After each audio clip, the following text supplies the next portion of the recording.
Assalaamu calaykum. Qisadani ama dhacdadani waxa ay dhacday waqtigii Nabiga sallallahu calayhi wasallam.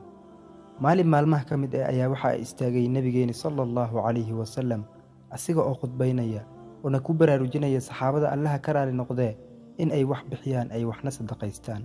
Saxaabadaas Allah ka raali noqdee waxa ku dhex jiray Umar ibn al-Khattab Allah ka raali noqdee waxaana ifay wajigiisa sababtoo ah waxa ay ku soo aaday baraarujintaas waqti uu haystay maal. Umar ayaa yiri maanta ayaan waxaan ka badinayaa oon ka hormarayaa Abu Bakar Allah u naxariistee.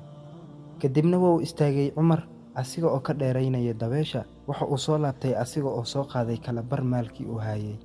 Waxa uu soo agdhigay Nabiga agtiisa sallallahu calayhi wasallam. Nabiga ayaa fiiriyay maalkaas badan kadibna soo qaabilay dhanka Umar waxa uu yiri Umarow maxaad ugu soo tagtay ehelkaaga oo aad u soo reebtay? Umar Allah ka raali noqdee waxa uu dhahay waxaan ugu soo tagay Nabiga Allah intaan in la mid ah. Kadibna Umar ayaa u soo gadoomay Nabiga agtiisa misana kama soo wareeganin daqiiqado badan ilaa waxa soo galay Abu Bakar Allah ka raali noqdee asiga oo keenay in ka badan inta uu keenay Umar ibn al-Khattab radiyallahu anhu. Waxa uu agdhigay Nabiga agtiisa.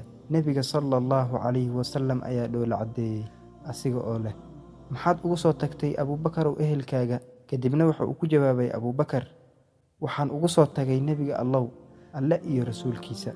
Umar Allah ka raali noqdee ayaa dhaqaajiyay madaxiisa asiga oo la yaaban Sidiiq asiga oo leh kugu lama tartamayo maanta maalin ka dambaysa Abu Bakarow